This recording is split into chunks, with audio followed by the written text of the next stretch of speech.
Hello everybody, this is Leon and welcome to my video today. In today's video, I'll be showing you how you can make this sword. This is made out of EVA foam. It is very lightweight and it is pretty simple to build. Although it might take a little bit of time because it has a lot of color, but the overall is still pretty simple as long as you follow my tutorial. And as usual, I've included a template down in the description below, so if you want to know how to make this sword, you know what to do. Video coming up next.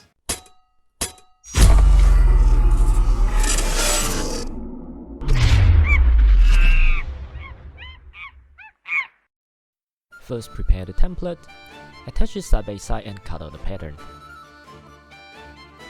Then mark the handle and cut it off. After that, remove this excess part, then mark this shuriken part and cut it off like your toxic relationship. Then I use a 39-inch aluminum tube as the support. After that, use whatever force or superpower to bend it accordingly. I only use table edge to bend it because I'm just a muggle. Just be a little bit patient, then you surely get it. Now trace the sword base to a 75° 4mm EVA foam, front and back 2 pieces, then slowly cut everything out with a razor knife. After that, use a wooden skewer, trim off the excess part, cut a groove at the tip and glue the skewer onto it. Then take the other side and push onto it to make a mark so it will be easier to cut. Next, use the forbidden ketchup as in contact adhesive and apply onto both pieces evenly. Then stick them both together when it is dry. Then bring back the aluminum and mark the position onto it. This will be used to insert the aluminum tube, and the aluminum tube will be used as the bone structure to prevent the sword wiggle like a dick. After that, cut the same 2 pieces of these onto 3mm EVA foam, and this will be used to sandwich the foam earlier.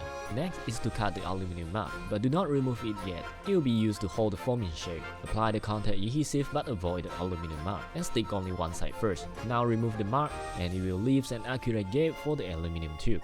To attach the aluminum tube, I also use contact adhesive as the bonding agent. It will bond much more even and bond stronger than my past relationship. After that, sandwich the other side to cover it out. Now move this away and start working on this. Trace 2 pieces of this shuriken onto 4mm foam and also 3mm foam, and cut them out. Next, sandwich all these pieces together with contact adhesive. After that, mark these lines. This will be used as sanding mark afterward. Next, proceed to remove this part from the template and mark onto the blade. Then I also cut another piece of template for marking and detail purposes. Here's another tip for sanding. To make a clean sanding at the corner to avoid over sanding, I make a small cut here so it will be easier to sand afterward. Next, cut away the blade part on the template and trace it onto the foam, and this marking will be used as a sanding guide. Now for the not so fun part, use a Dremel Rotary tool with an 80 grit sanding drum to sand off most of the material on the foam to get a rough shape. This sanding drum will remove a lot of material, so please be aware not to over sanding it. After getting the rough shape sanded, switch to 400 grit sanding drum to smoothen the surface. For this first sanding process, we'll mainly sand off the blade and some rounded part. After that, move to the detail side. I use 8mm foam for this detail, and since I don't have an 8mm EVA foam, I actually just take 2 pieces of 4mm EVA foam with contact adhesive. After getting all the details cut out, I also use contact adhesive to attach it onto the blade. Then sand down the shuriken, also these curve details, and attach the second curve. For the second curve, I stack 4mm and 2mm to get 6mm thickness. Again, round off the edges with Rotary tool, nice and smooth. Now for the middle circle. I modify the template a little bit on this tip. Attach both sides first, and it shall look like a handcuff. I first sand off the middle part so it'll be easier this way. Then use contact adhesive to stick it onto the blade. After that, I use super glue to close all gaps in between. And lastly, attach the shuriken into the hole. Until this part, I realized I totally forgot about this hole. I quickly check and make sure the aluminum tube is not in the way first, then cut it out from both sides to ensure a clean surface look. Next, I proceed to this detail and do every necessary marking on the blade. After that, I add a little bit extra allowance on the template for it to curve. Then trace it onto a 3mm EVA foam and cut this part out first. I made the cutting and stick slightly offset. I also did that to this part to give it a little bit dimensions. Then I stick this slightly offset as well. Repeat the same step on the other side, then connect both together and shall look like this. After that, stick this onto the blade with contact adhesive. Now move to this part. It's pretty straightforward. Add a little bit allowance at the side and use 2mm EVA foam and you are good to go. Lastly, move to this. I also added a little extra allowance on the template and use 2mm EVA foam to make this. Then stick it on with contact adhesive. After tracing the details, now let's move to the handle part. And because the handle will be most likely hollow inside like my heart, I use 75° hardness 4mm EVA foam to make the handle. And the trick for cutting the foam is to do a slanted cut on both concave ends. After that, I also make a small cut in the middle of the template to mark the midpoint.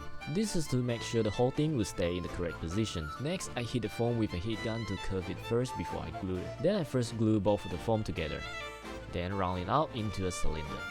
After that, it will look like this, which is not the shape we want.